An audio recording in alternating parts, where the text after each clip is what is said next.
an interesting point, and I want to now bring in Dr. Ladwig and also Wing Commander Vinod. Wing Commander Vinod, first to you. Look, if you want to really put the deterrence message across and use non-kinetic means, and I'm asking you this question, should India rethink its nuclear posture of no first use? Yeah, group captain interest, it doesn't matter. Sorry, group captain. Yeah, sorry. nuclear post. See, in nuclear posturing, what we need to understand, Rahul, and the viewers, is India is NFU, no first use. And second is any NFU nation cannot say it is NFU unless its triad is fully complete. Triad in the sense subsurface nuclear delivery, air to ground nuclear delivery, and surface to surface nuclear delivery. And we have all these three extremely strong. And that is what worries Pakistan a lot. Non-NFU, a rogue nation like Pakistan, can keep doing nuclear saber rattling, which if you in our discourse would never hear because we are stated NFU country.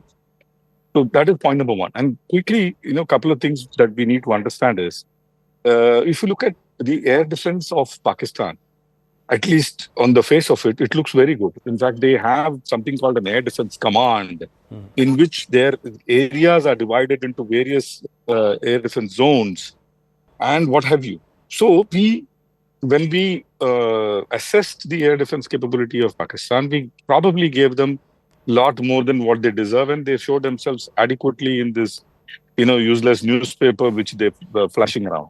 Our air defense is not in an air defense command. Our air defense is slightly different. But the manner in which Akash Tir, which is Army Air Defense, and IACCS, which is Integrated Air Command and Control Center, Air Force Air Defense, they mesh together, and the long range, medium range, and the short range vectors of Army and the Air Force, beautifully executed, is something which people will probably study for a long time to come. Right. But having said that, we gave them time to recuperate, Rahul. This ceasefire is the time to recuperate.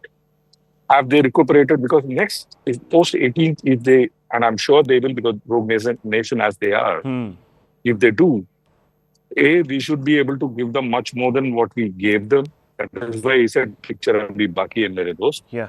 And second, it should not be the same thing that we gave them, because what we gave them, they would be prepared for. Right. So, I'm sure we have much more than what we gave them in terms of both procedurally and in terms of weapons. And one Su-30 carried 8 tons. 3 Su-30s is good enough for main regions of Lahore. Imagine what a 276 Su-30 can do. Yeah, no, I can understand that. There's obviously, look, yes, we have given them this time to recuperate, but Dr. Ladwig, let me ask you, India has asked the IAEC to seize Pakistan's nuclear arsenal. Do we have a strong case? I think that's unlikely to happen. There's no historical precedent for that.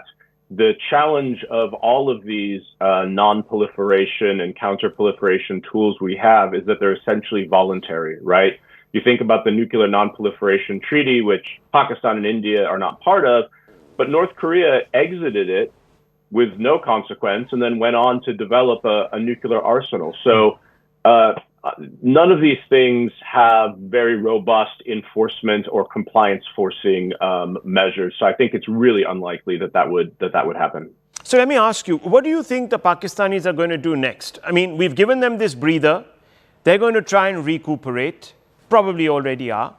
What do you think they're going to do? Are they going to sit tight? Have they had the scare of their life? I hope so.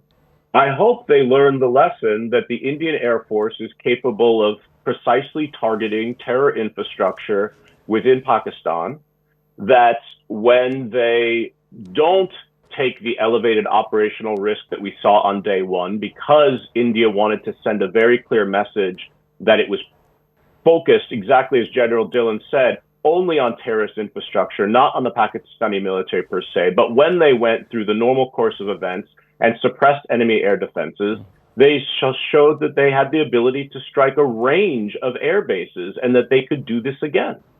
So one would hope that the lesson learned is that the capabilities are quite robust.